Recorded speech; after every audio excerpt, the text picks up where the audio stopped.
ஒரு மிக்சர் ஜாரில் 1 ஸ்பூன் அளவுக்கு ஜீரகம், 1 ஸ்பூன் அளவுக்கு நம்ம மிளகு எடுத்துக்கலாம். கூடவே நம்ம ஒரு 7-8 பல்லு பூண்டு எடுத்துக்கலாங்க. 3 பச்சை மிளகா சேர்த்துக்கலாம். இது எல்லாத்தையுமே நம்ம மிக்சர் ஜார் க்ளோஸ் பண்ணிவிட்டு நல்லா பார்த்திங்கன்னா மையாக அரைச்சிக்கலாம். நல்லா அரைச்சிக்கோங்க. இப்போது எல்லாமே நல்லா அரைச்சாச்சு. இப்போ நம்ம புளியை பார்த்திங்கன்னா கரைச்சிடலாம்.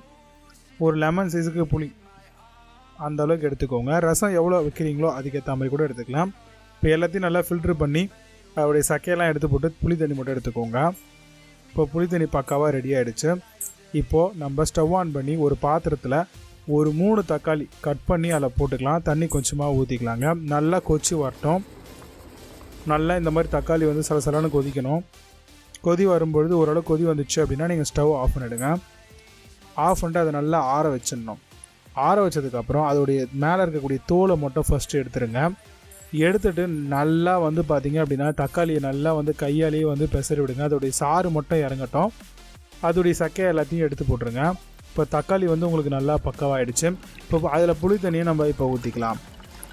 புளி தண்ணி பார்த்திங்கன்னா நம்ம முன்னாடி ஃபில்ட்ரு பண்ணி வச்சுருந்தோம் இல்லையா, அதே அளவுக்கான புளி தண்ணி தான் ஊற்றணும். இப்போ தேவையான அளவுக்கு நீங்கள் புளி தண்ணி தக்காளி எல்லாமே போக மீதி எவ்வளோ தண்ணி வேணுமோ ஊற்றிக்கோங்க. 1/2 ஸ்பூன் அளவுக்கு மஞ்சள்தூள், 1 ஸ்பூன் அளவுக்கு உப்பு போட்டுக்கலாம். இப்போ ஸ்டவ் ஆன் பண்ணி தாளிப்பு கரண்டி வச்சுக்கோங்க.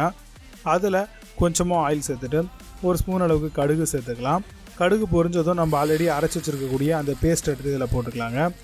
அந்த எல்லா மசாலாவையும் போட்டுட்டு கருவேப்பிலை ஒரு 2 கொத்தெடுத்து இனிக்கி போட்டுக்கோங்க. அதே மாதிரி ஒரு பெரிய ஸ்பூன் அளவுக்கு நம்ம பெருங்காயத்தூளும் சேர்த்துக்கலாம்.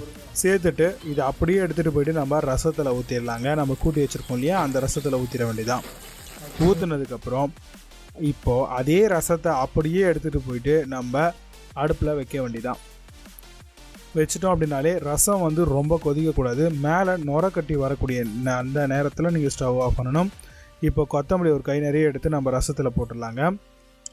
போட்டுட்டோம். இப்போ பார்த்திங்கன்னா நம்மளுக்கு ரசம் பார்த்திங்கன்னா ஆல்மோஸ்ட் கொதிக்க ஆரம்பிச்சிருக்கு. இந்த டைமில் நம்ம ஸ்டவ் ஆஃப் பண்ணிடலாம். இப்போது மாதம்பட்டி தக்காளி ரசம் சூப்பராக ரெடி.